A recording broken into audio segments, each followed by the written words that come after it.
Hello, hello, hello, and welcome back to the summer of 26, the Global Soccer Showdown, with myself, Gary Striker, and a very, very editorially beaten Qooligan, by the sounds of it. Now, no, not true.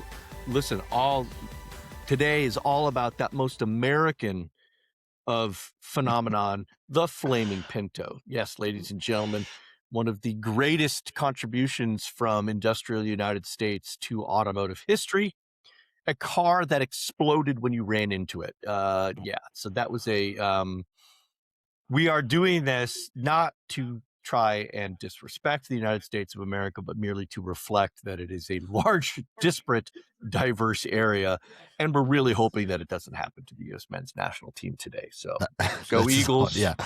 There you are. Oh, it is day 2 of the World Cup. It has finally arrived. We've woken up. It's the true host day. Not, again, Mexico got the honor of having the very first day, which was appropriate, by the way, because given Azteca's history, third World Cup hosting, it made perfect sense. Have to admit, I actually got a little choked up during the opening ceremony, only just because just the gravity of the moment hit me and all the flags coming out. Johnny's really trying to make this into an Olympics. I swear. He's just trying to make this into a single sport Olympic event, right? It did have a bit of that aura to it. With more funky bad musicians at the beginning. Well, we'll see. I've bad musicians. I'm going to push back on that. I'm going to hold just the line. Like Shakira's No. No one shit talks Andrea Bocelli on my watch. Okay, no one shit talks Andrea Bocelli on my watch as well. And also the woman who was doing it was the K-pop Demon Hunters, and having 2 young daughters. Believe me, we are a massive K-pop Demon Hunters household. Okay, I'm not, but I will at least accept a semi-chastisement on Andrea Bocelli. Although I swear they got to stop rolling that guy out for every FIFA event. But okay, that's fair. Yeah, no worries. That's fair. Yeah, that's fine. Now, actually, I actually didn't think that song was as bad as it could have been. Most often these FIFA theme songs are like shit, treacle coated shit, and this was not like that. At least it had a little something to it. I did find the multilingual verses a little off putting, but whatever. It's all good. Well, Shakira, I still think nothing will beat 2010's Waka Waka. I think that is still the greatest sort of FIFA World Cup song there is. But how can anything beat Waka Waka? Waka Waka was wonderful, and Shakira, they do keep going back to the well, don't they? And I'm sure to Gerard Piqué's, I don't know whether it would be amusement or displeasure, but Shakira, that's her 3rd World Cup song that she's done, I believe, and she brings it. She's pretty good.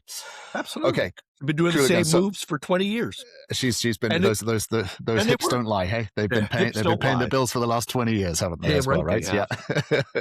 So.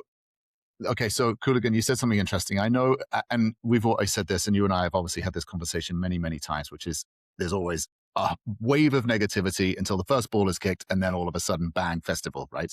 So how was that experience for you? You said there was a little bit of a tear, a little bit of emotion with the gravity. Also on this side of the table, on this side of the show as well, absolutely as well. It was emotive. Even Mrs. Striker, who I was watching it with as well while we were doing some work, was also as well. Like, this is amazing. It really is incredible.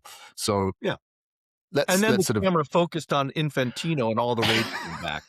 So the best thing about the World Cup is you're allowed to have both sides of that emotional coin are allowed to be there at the same time.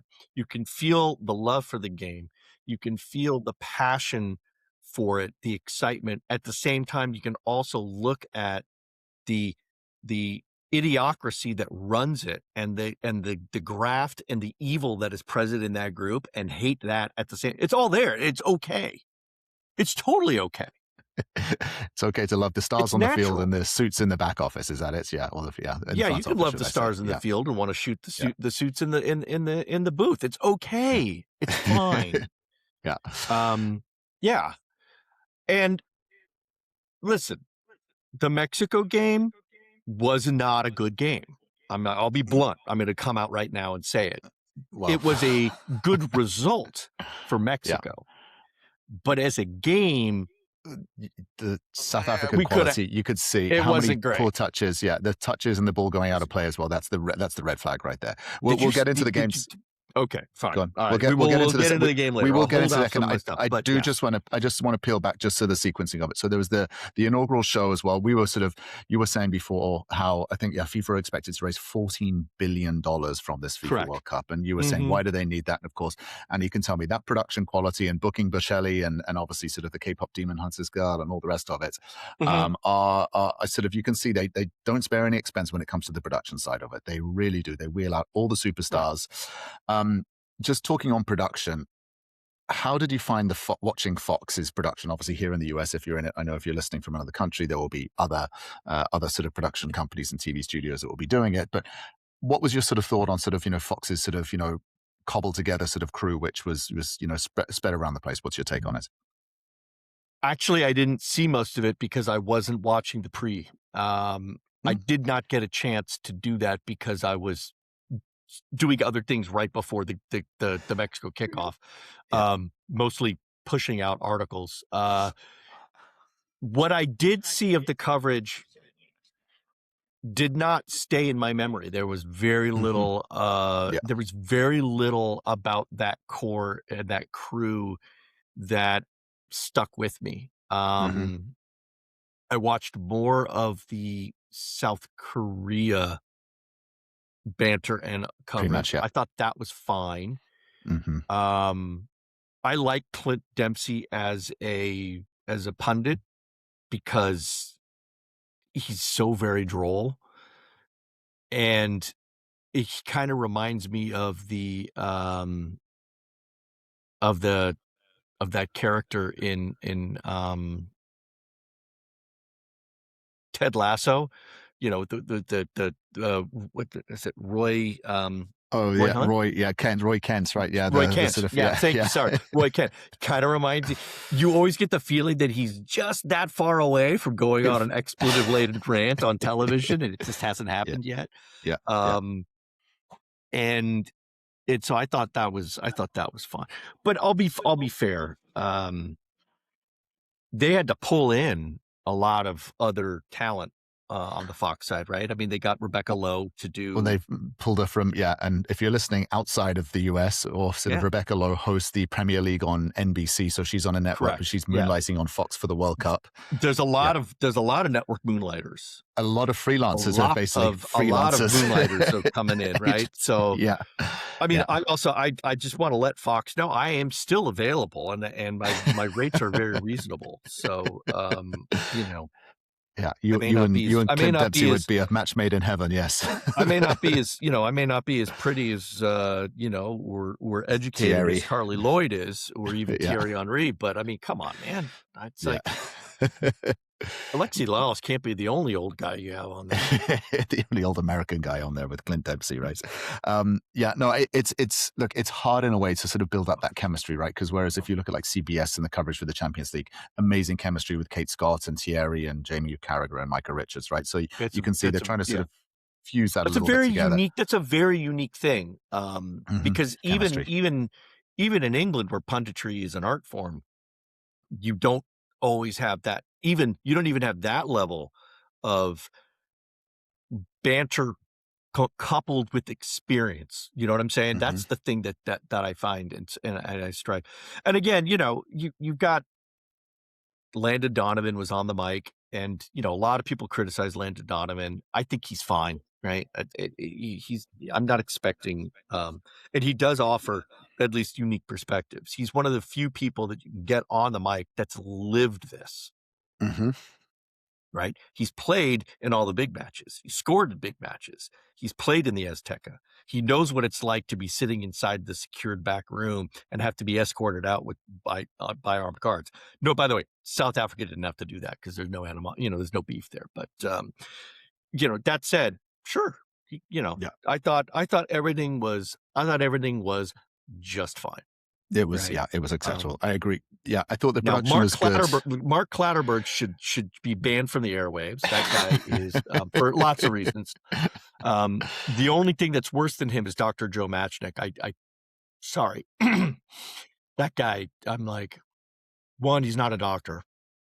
to, they just call him that.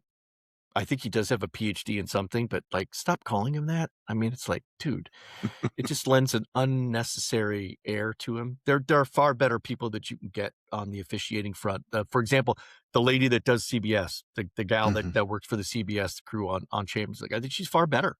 Oh, this is the same girl who was actually pitch side in Mexico, right? I think her name's is that the same one? Are we talking about the same? Oh no, so. Okay, no, we're talking about purely a referee analyst. Yeah. She does not do. Oh yes, the rules analyst. Yeah, she's quite good. Analyst. Yeah. Klassenberg. Klassenberg. But Klassenberg, I mean, he's fine. But I'm listening to it and I'm like, oh my Lord, right? It's like he's reading out of the FIFA handbook. Again, he's a professional referee and he's now moonlighting, or his second career is. Well, was a professional. I think he's involved in the rules and the committee and the board of rules and things on FIFA. He might be, but he got banned. Remember, he was banned for a year. Yeah. Okay. And well, obviously, and just for everyone listening as well, it's worth noting that you are a semi-professional referee, or would that be fair to say as well, or a professional referee? We go that far? No. I get paid to referee, but that's not the same thing as being a professional referee. Let's be at a relatively high level, MLS next level. So let's not undersell your refereeing skills. Let's just say this. If I was 20, 30 years younger, I could probably have made I could have rolled my dice and tried to make my play in that world. At my age, no. The door is closed. It's fine. I'm at the highest level that I will be. And I'm very content with that. Thank you very much. And I will be doing some college showcase games this weekend. Wonderful. And it's going to be great. I just like doing it. It's, you say it's for the kids. It's not. It's for me. But the kids get it too. At least the ones where I'm not giving cards to. And you could part of the game as well. Indeed. Speaking of FIFA rolling out, obviously, sort of cards. We got a lot to talk about there. We'll talk about the final thing before we get into the game. I did just want to call out one other sort of nuance that I did notice as well. We're saying how FIFA like to sort of roll out sort of, the same sort of bands and the same acts as well. Do you think that the major creative advertising agencies in the US got together and sat down and had a beer one night in New York and said, guys, just put your hands up if you've got David Beckham in your advert? Because I counted the Lay's ad with Will Farrell. That was actually quite a good one. I did enjoy that one. He was in the Verizon one that was okay. He did a Home Depot one as well. And then there was a fourth one. I can't remember what it was. I lose track of it as well. But Beckham, I mean, and then he's going to be in a Stella campaign as well. So I saw the Stella campaign during South Africa. So I saw that one. Yeah. So he's done Stella for a while. Stella, he's been in bed with Stella. He's been a brand ambassador of Stella for some time as well, right? Because they also got Matt Damon doing the Stella ads, right? Where they talk about the barbecue and buffalo wings, and all that.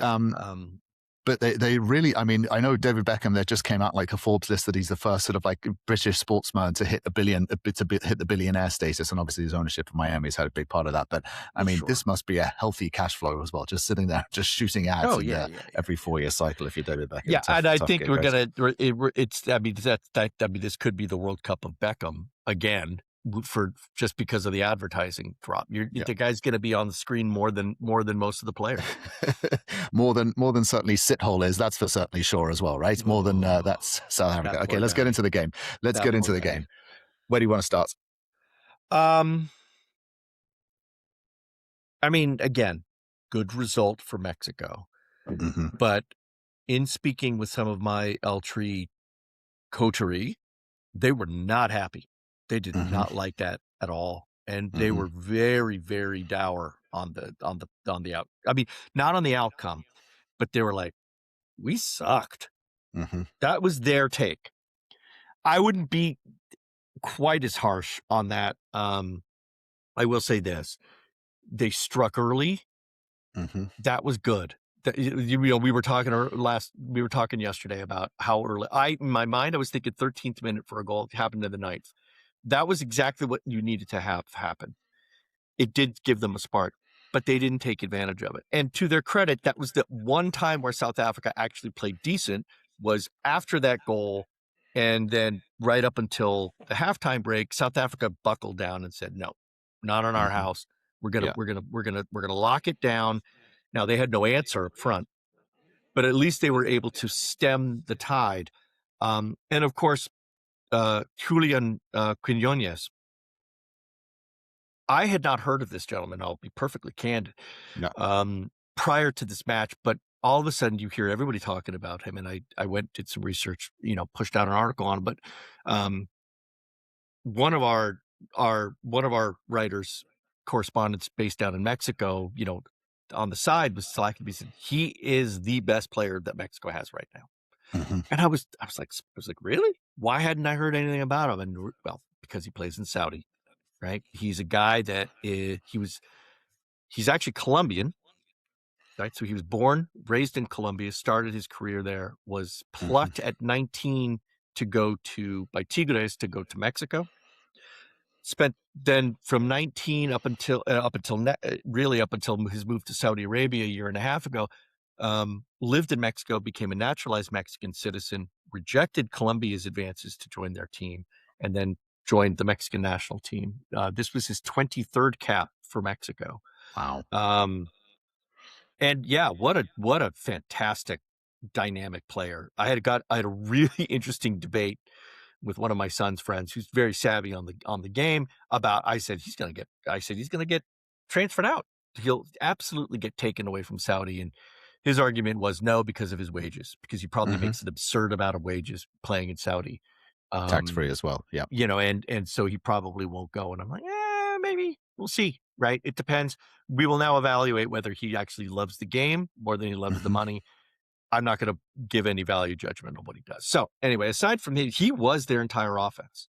Not only did he score the first goal, he hit the post, right? So he hit the post on a shot. I mean, that was literally millimeters away from going in. He was single-handedly responsible for Raúl Jiménez's second goal. Yeah. He took a poor pass to him, controlled it, distributed it out, right, to Roberto, who then his run into the box pulled the defenders with him and allowed Jimenez to go around the back post right there for the header. So yeah, you can say Jimenez got the goal, Alvarado got the assist, but it was Quiñones who made the goal. All the people who know the game know that he was the guy who did it. It's a silent assist, right? Yeah.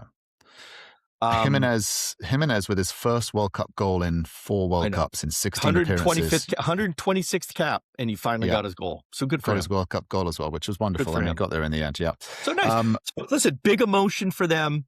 Yeah. But for South Africa, holy crap, what They're so off the pace. This is so off the pace. This is it. So You're poor. done. So poor. Poor. Horrible. Did you see their XG? I'm not a huge fan of XG, but it does tell a story. Their XG was less than 1. Yeah. 0.08. Yeah. They didn't have anything up front. They just didn't have anything up front. Two shots on frame. Yeah. 0.08 XG. So they had nothing in the box. They just not.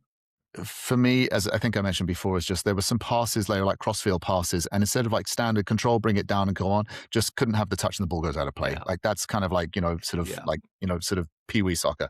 They were really off the pace, and then the cards, and let's spend a little time just talking about the rules updates and sort of the cards and those kind of things. I mean, first of all, I know we sort of poor Sithole. I do just want to say that guy has probably all of his life has been ridiculed for his surname, I'm sure, right? And I'm sure, and I hope that he's been able to. I don't think that surname has exactly the same connotation in South Africa as it is, but it's got to be tough. No, it does. They all speak English. I lived in that country for 10 years. I can hear the accent. Shithole. Oh. That's how they would say it. That's how they would say it. Okay. Yeah. So yeah, and I'm telling you this now. That's a tough surname. But he's probably used that in a way to propel himself to the level that he got to, which is to the national team, to a World Cup, right? And he's used that. And then on the great stage, when it's there, gets the red card, and all of a sudden we're talking about it. Well, it's not just the red card. It was his touch that allowed the first goal.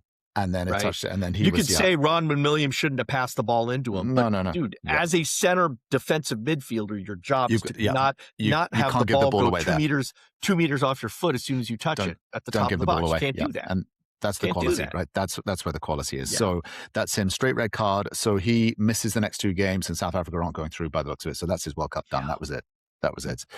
It's cruel. Well, it's a cruel game. I think the red card ban is only 1 in the World Cup.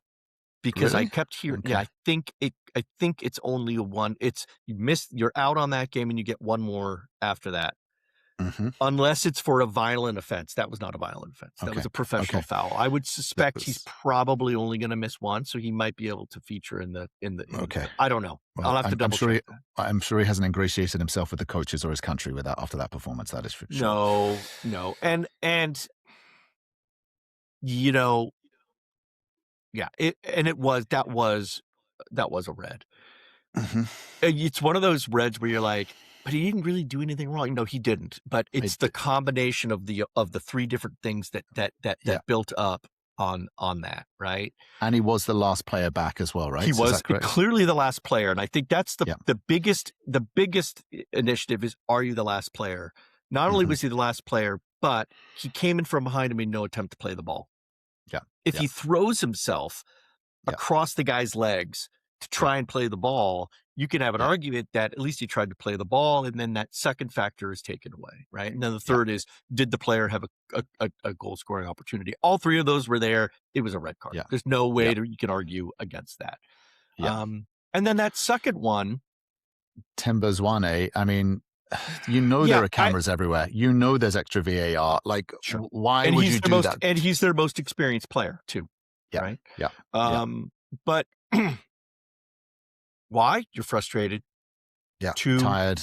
Crowds two, on you're you. also two. That's, I mean, I don't know. There really is no two. The only explanation you can have is that you're just frustrated.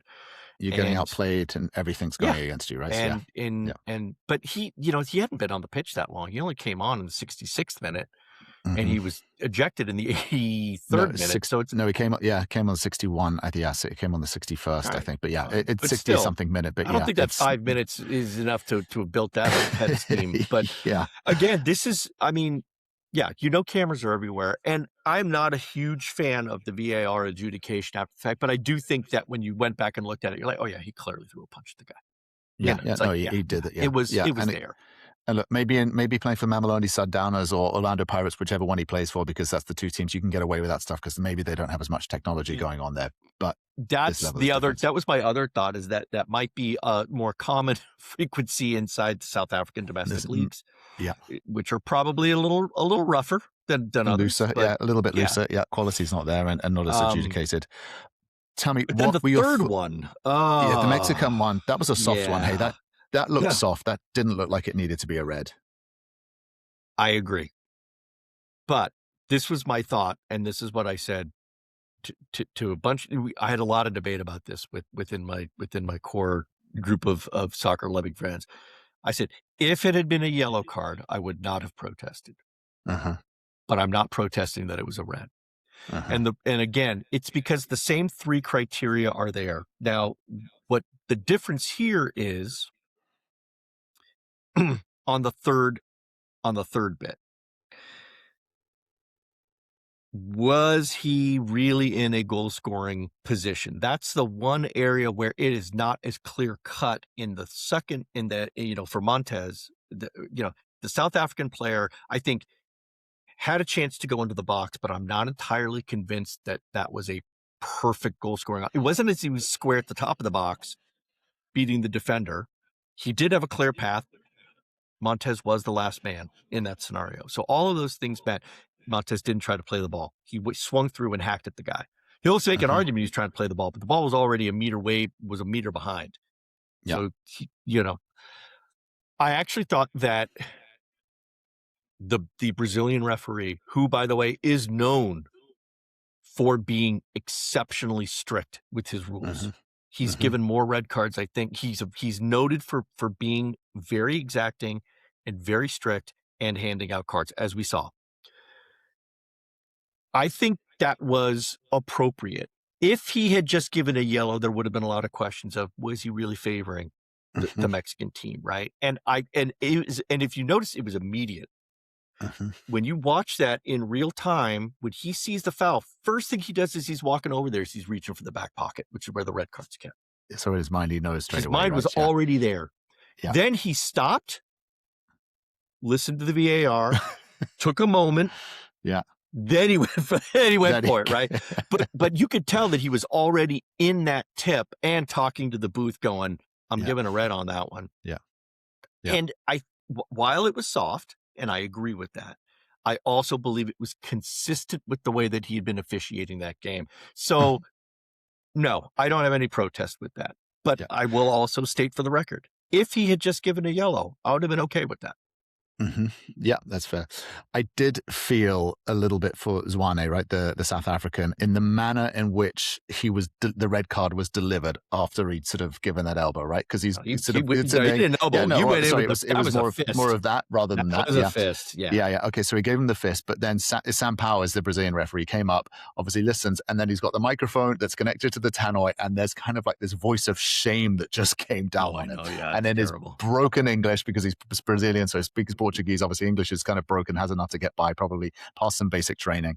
And then you just sit there. And again, Zwane was standing there and you could see he genuinely he was either very good at acting or he generally did think he got away with it and was shocked, right? And because only the captains can go and speak with them, the captain's like, I didn't see it, so what the hell are you doing? What's going on?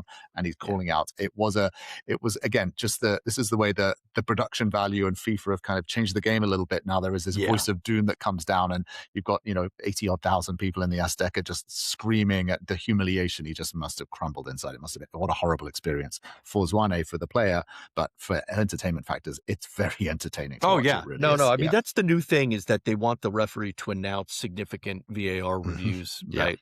That. Yeah, it's tough, man. I mean, when you have a game that has more red cards than goals, that's rare. That's a very rare occasion, right?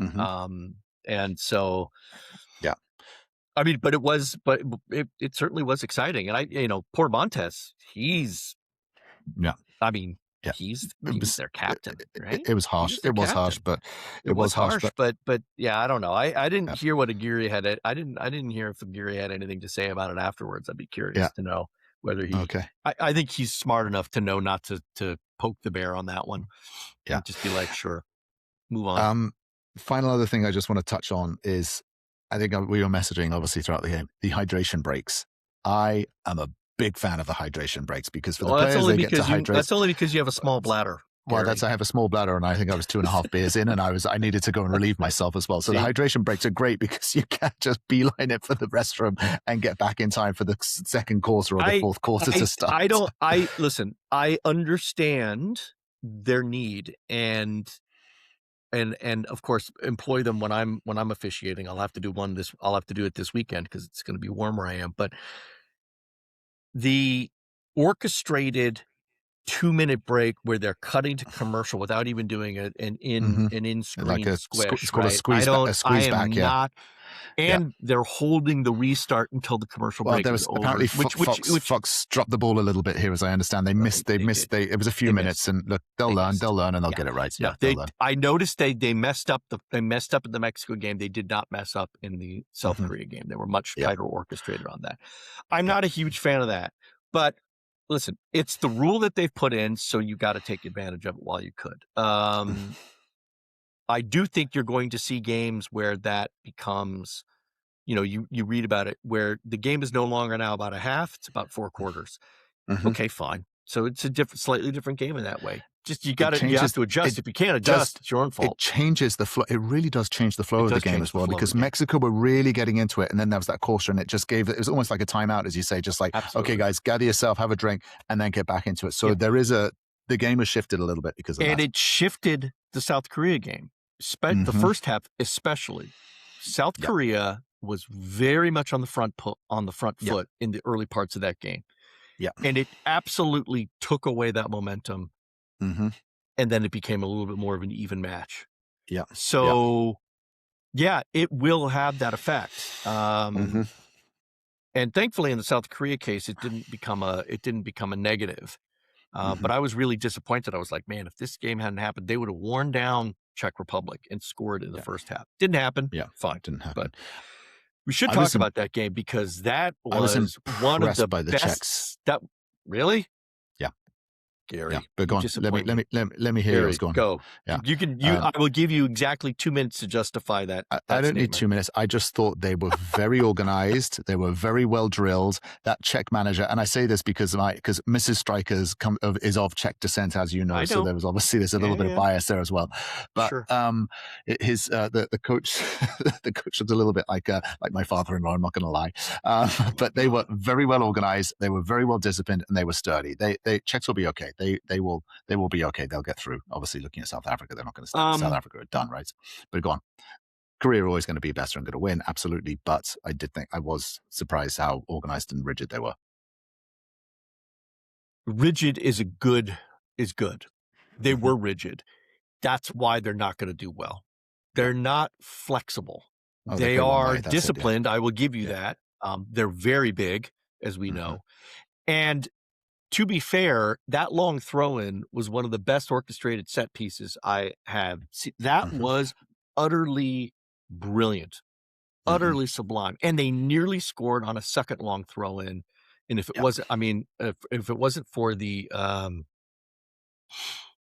if it wasn't for Korea's goalkeeper, which one was it? It was Kim, right? Sung-Gui. Yeah, Sung-Gyu Kim. Yeah. That guy, player of the game. Without him, they would have lost that game. He made 2 absolutely monster saves in the closing minutes. But I will say this, the Czechs' offense was abysmal. Yeah. Not good enough. Almost like the South Africans. You've got the South Africans. They were better. Like statistically, they were far better than South Africa. And they did have strikes because they forced the keeper to make the saves. But you got a guy like Patrick Schick up there, and he was completely invisible. That guy's a game-changing beast, and he couldn't do anything. They were not good enough offensively. Yeah. Outside of that long throw, every time Korea committed a foul inside the attacking third, there was a risk of the Czechs exploiting that. You got to the point where, did you notice how they changed how they dealt with all the free kicks? They put the line up so high because they didn't want to get bottlenecked in the box. Can't do that on a throw-in because there's no offsides on the throw-in.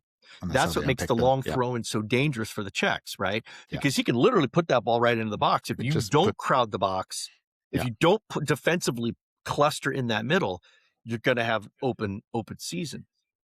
So the Czechs know how to play their game. They know how to exploit that. Yeah, given some of the other people in that team, that they're playing against, they should be okay.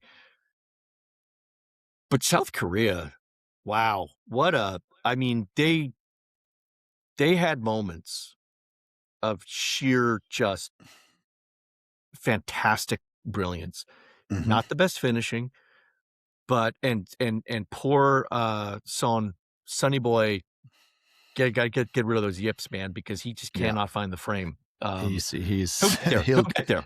I have confidence. Well, I'm sure against South Africa, he'll be licking his lips and saying we can bag a few past them as well, because they're going to be the whipping boys, right? Yeah, wonderful. But I mean, the first goal was an absolute masterclass in technique. You could see the Czech player in slow motion just sort of runs his hand, and I'm like, I was waiting for him to grab, and he didn't, because he wasn't that dumb. But wow, to take the ball, put that touch on, literally break the ankles on the defense, and then chip it so elegantly. I was really worried when I saw that in real time that the ball had enough speed to go in. I actually thought that Krajicek was going to be able to get it out off the line, but didn't work out that way. Yeah.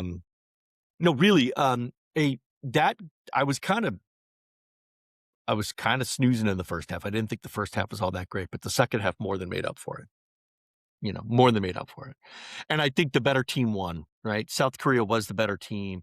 And so I think good job to them. And it also showed some of their resilience. They had to come back from that goal that was scored against the run of play overall. And they did it. Good for them. And you could see how much it meant. Okay. All right. I think that wraps up sort of day one. Let's briefly look into the games we've got going on today, just in the name of time.